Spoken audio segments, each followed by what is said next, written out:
आदरणीय दर्शकवृन्द नमस्कार, म सागर बुढा।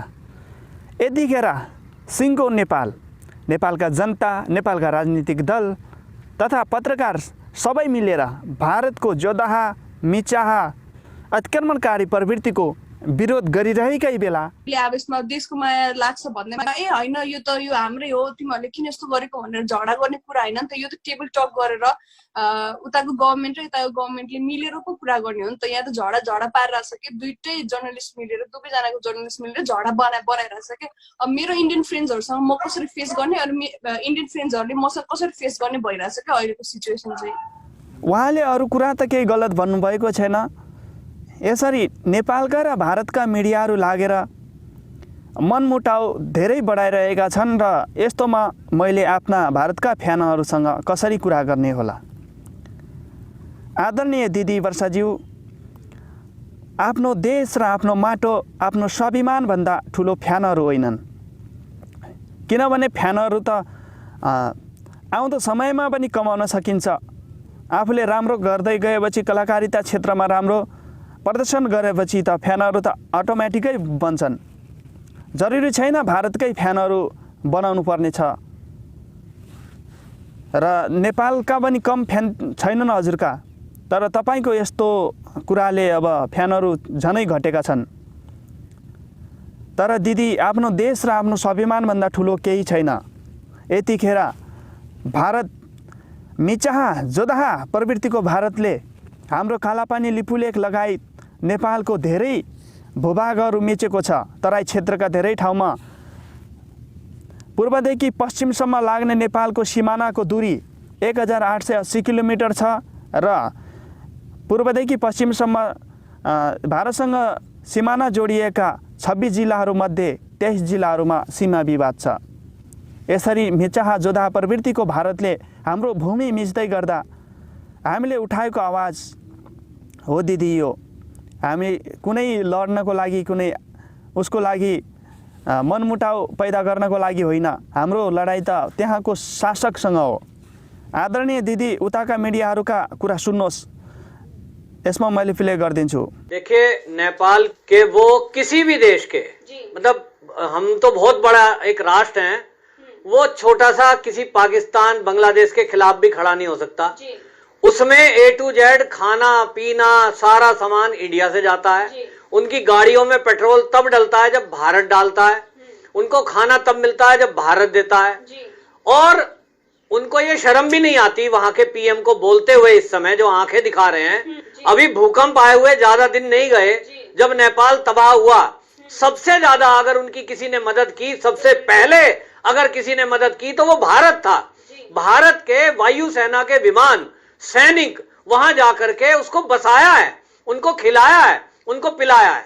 और आज वो थोड़ा जब बड़ा हो गया है, थोड़ा सक्षम हो गया, तो क्या कर रहा है वो ये सोच रहा है कि तुम हमारे, तो वो उत्तर प्रदेश जितना भी नहीं है, लेकिन वो जो पीएम है, अगर वो आज ये भाषा बोल रहे हैं कि हमारा जो क्षेत्रफल भारत ने कब्जाया है उसको हम हर हाल में वापस लेके रहेंगे, ये लैंग्वेज उनकी है ही नहीं, क्योंकि उनकी कोई हैसियत नहीं है, वो बोल नहीं सकते थे।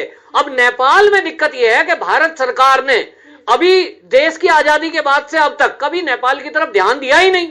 उनको खिलाया पिलाया है, उनको पाला पोसा है। मैं वहां पिछले 6 महीना हो गया, जब पहले गया था, वहां की सबसे चौड़ी और बड़ी सड़क वो भारत सरकार ने बना के दी, भारत के खर्चे पे बनी। तो तब तो नेपाली बड़ी जयकार लगा रहे थे, लेकिन अब क्या कर दिया है कि नेपाल की जनता को भी वहां की राजनीति ने, कम्युनिस्टों ने भारत के ही विरुद्ध खड़ा कर दिया है। तो एक आर्टिफिशियल मुद्दा बना दो। अभी मुद्दा बना दिया है उन्होंने वो 3 जगह को लेकर। नक्शे में जो 3 जगह नेपाल अपना दिखा रहा है, वो JNK जब बना है तो नया नक्शा बनना था। उस JNK बनने के बाद में वो जो काला पानी है, लिम्पियाधुरा है और लेपुलेख है, ये 3 क्षेत्र जिसको नेपाल ने अपने नक्शे में दिखाया है, ये वास्तव में नेपाल का है ही नहीं, भारत का है। लेकिन उसने जानबूझ के बनाया ये चाइना के कहने पर। ये जो वहां के प्रधानमंत्री हैं, ये चाइना के इशारे पर, चाइना के बिकाऊ प्रधानमंत्री हैं। ये कैसी बदतमीजी की बातें करते हैं, इनकी लैंग्वेज सुन के हंसी आती है कि इतना अल्प बुद्धि का कोई व्यक्ति ये प्रधानमंत्री कैसे हो गया। क्या पूरे नेपाल में कोई बुद्धिमान आदमी एक प्रधानमंत्री के पद पे बैठने लायक नहीं है? वो कैसी बात करते हैं? वो कहते हैं जी कोरोना पे अगर पत्रकार सवाल कर रहे हैं तो वो क्या कह रहे हैं संसद में खड़े होकर के कि जी जो इटली से वायरस आया वो नरम है, चाइना से जो आया वो नरम है, लेकिन जो भारत से वायरस आया वो कड़ा है। जी, फेक करेंसी की बात करें तो वो नेपाल सबसे आगे, आतंकवाद की बात करें तो वो सबसे, ISIS को अगर कोई सेफेस्ट जगह देता है तो वो नेपाल दे रहा है। तो इस समय जिस तरीके से नेपाल में चल रहा है उसको भारत के खिलाफ बोलना ही था, क्योंकि भारत तो सच के खिलाफ खड़ा है और जिस तरीके से गतिविधियां चल रही है नेपाल के अंदर वो कहीं ना कहीं किसी न किसी दिन तो भारत के खिलाफ आना ही था उसको। नहीं, आप देखिए ना, आपने ठीक कहा, यहाँ अगर कोई बड़ा अपराधी अपराध करता है, आतंकवादी, उसके बाद वो सीधा कहां भागता है? नेपाल। वो नेपाल में जाके छुपते हैं। नकली नोट का कारोबार पाकिस्तान इसी रास्ते से करता है। चाइना भी वो करेंसी वहां लाएगा। अब क्योंकि हमारी एक भारत सरकार ने पता नहीं क्यों ऐसा किया हुआ है, दुनिया के किसी देश में इतनी ढील नहीं है।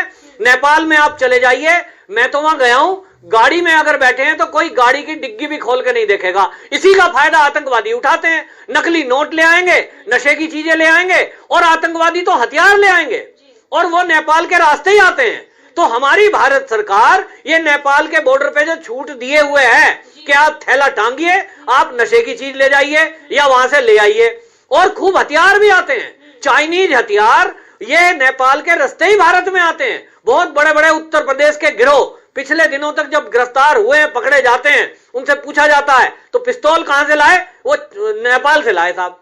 तो नेपाल का बॉर्डर पूरी तरह खुला हुआ है और इसी आजादी का फायदा ये ISI के आतंकवादी और ये पाकिस्तान के समर्थक लोग, ये और चाइना, ये इसका मजबूरी का फायदा उठा रहा है। मैं तो ये कहूंगा कि तुरंत इस पे एक्शन लेना चाहिए, जैसे पाकिस्तान पे तुरंत एक्शन भारत लेता है और तुरंत हमारी सेना मूव करती है, ऐसे ही जो वहां के प्रधानमंत्री ने ये जो स्टेटमेंट दिया है ये खतरे की घंटी है। और भारत के लिए तो ये एक शर्म की बात है कि एक छोटा सा देश ये भारत को आंख दिखा रहा है, जिसकी गाड़ियों में पेट्रोल भारत डाले तो डले, जिसकी बिजली यहां से चले तो वहां बिजली चले, क्योंकि वहां कुछ नहीं है। पाकिस्तान बोले तो बोले, वो कहते हैं छाछ बोले सो बोले, वो छल्ली भी बोले जिसमें 36 छेद। यताका नेपालका मिडियाहरूले त आफ्नो मिडिया धर्ममा रहेर आफ्नो मान मर्यादामा रहेर कुरा गरेका छन्।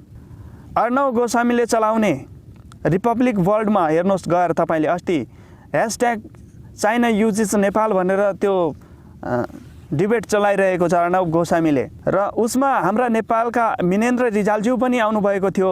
हाम्रा नेपाल पक्षसँग कुरा गर्ने तरिका हेर्नुहोस्, र हाम्रा रवि लामिछानेज्यूले पनि त्यसै प्रकारको त्यस पछाडि सिधा कुरा जनतासँग डिबेट चलाउनु भएको थियो, त्यसमा कार्यक्रम चलाउने शैली हेर्नुहोस्।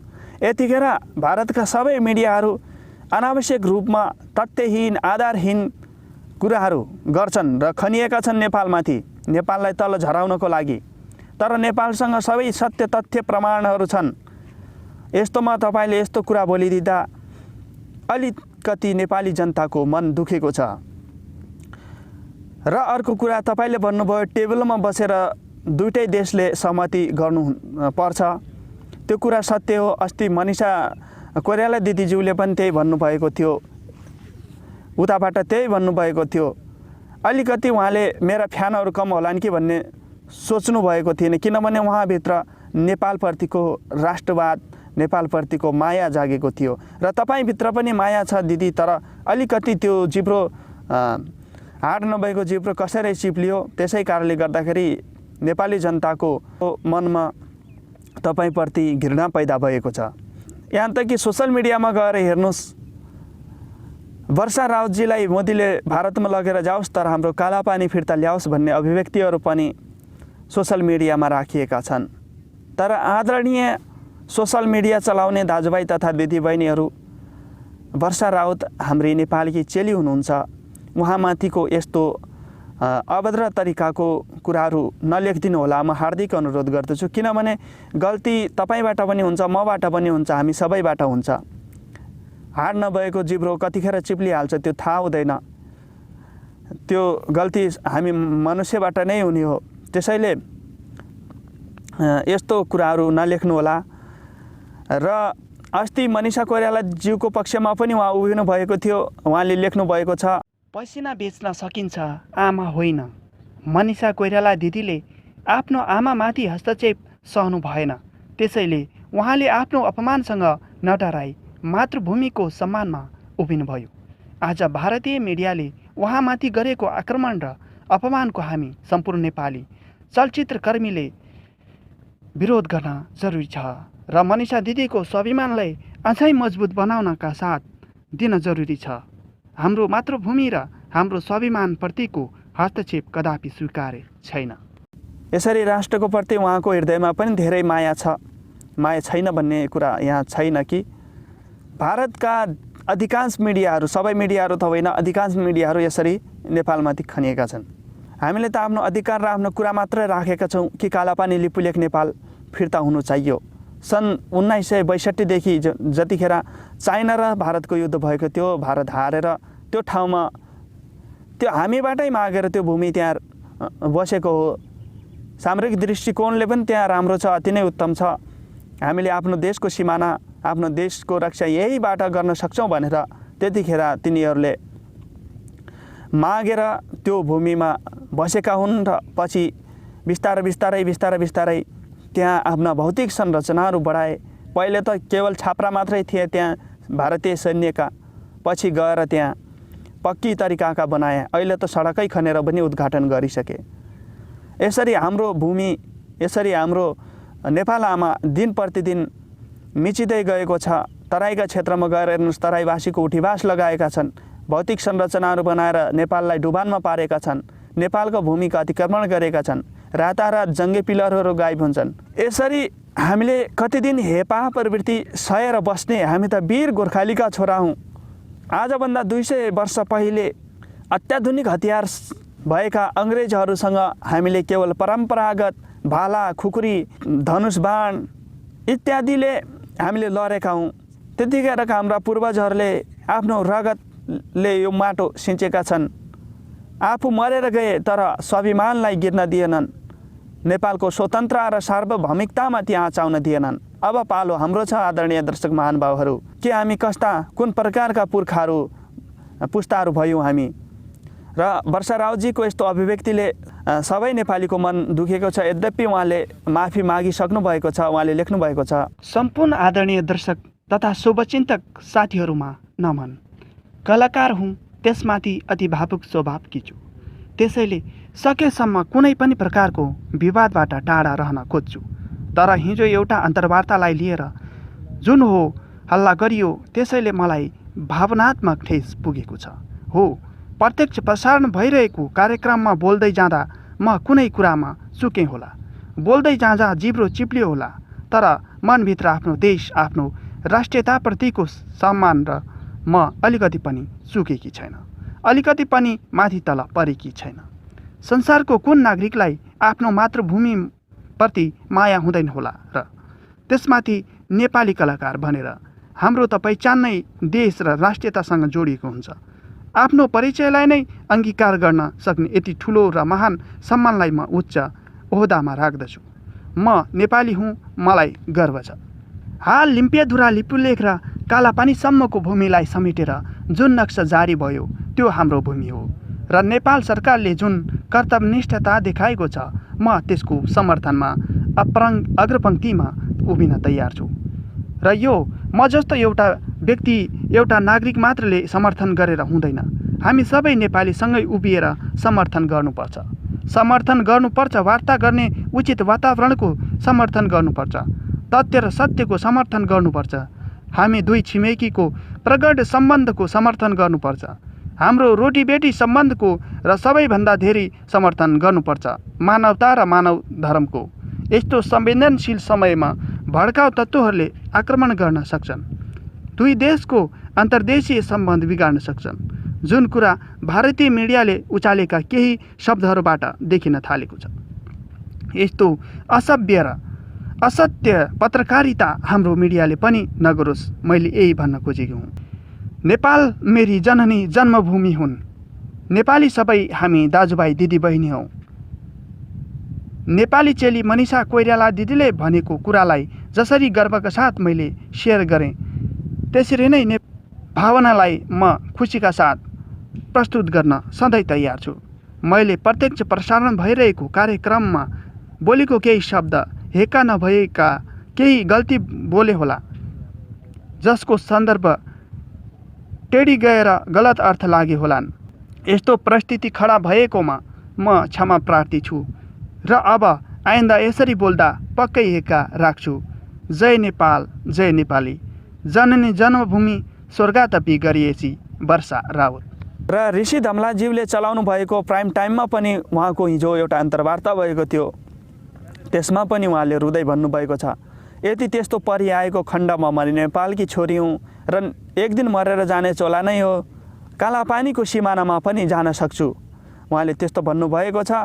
आदरणीय दर्शक महानुभावहरू, गल्ती हामी सबैबाट हुन्छ अनि वर्षा राउजी नेपालकी चेली हुनुहुन्छ, उहाँलाई हामीले माफ गर्नै पर्छ। उहाँले माफी मागिसक्नुभयो, अब माफ हामीले गर्नै पर्छ। र आदरणीय दर्शक महानुभावहरू, यतिखेर हामी सबै जनता लेभलबाट भएर हामी सबै जनताहरू 3 करोड नेपाली देश विदेशमा जहाँ पनि रहनुभएको छ, जसले बोल्न सक्नुहुन्छ सोसल मिडियाबाट आवाज उठाउनुहोस्, जसले लेख्न सक्नुहुन्छ सोसल मिडियामा लेख्नुहोस्, जुन नेपालमा हुनुहुन्छ नेपालबाटै उहाँहरूले पहल चाल्नु भएको छ। र यतिखेर हामी सबै मिलेर आफ्नो राष्ट्रको लागि, आफ्नो मातृभूमि नेपालको लागि एकजुट भएर हामी अगाडि बढ्नुपर्ने छ, आवश्यकता देखियो। किनभने यदि हामी एकजुट भएनौँ भने हामी पक्कै पनि यो लडाइँ हामीले जित्न सक्ने छैनौँ।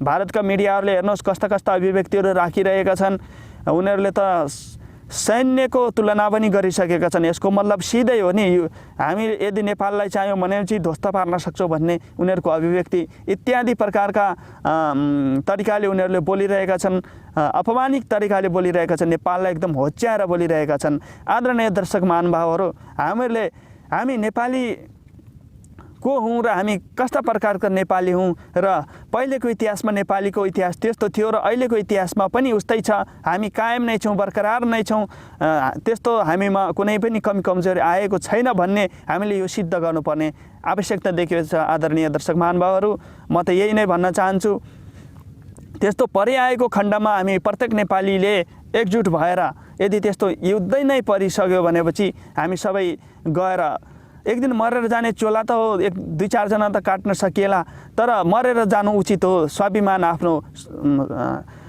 स्वाभिमान, आफ्नो स्वतन्त्र र आफ्नो सार्वभौमिकता गुमाएर बाँच्नु त्यो मरेको भन्दा पनि झनै नराम्रो हो। आदरणीय दर्शक महानुभावहरू, म यही भन्न चाहन्छु, सबै एकजुट हौँ यतिखेर। र यो भिडियोलाई धेरैभन्दा धेरै सेयर गर्नुहोस् र मेरो आवाजलाई सबै नेपाली दाजुभाइ दिदीबहिनीको माझमा पुर्याइदिनु होला। यद्यपि मैले बोल्न जाने पनि नजाने पनि आफ्नो राष्ट्रको लागि, आफ्नो नेपाल मातृभूमिको लागि मेरो मनमा राष्ट्रियता जागेको कारणले जे जस्तो तरिकाले म बोलिरहेकै हुन्छु। आदरणीय दर्शक महानुभावहरू, कुनै गल्ती कमी कमजोरी भए माफी गर्नुहोला। यति भन्दै आजको यस भिडियोबाट म सागर बुढालाई बिदा दिनुहोस्। हस्त नमस्ते, जय नेपाल।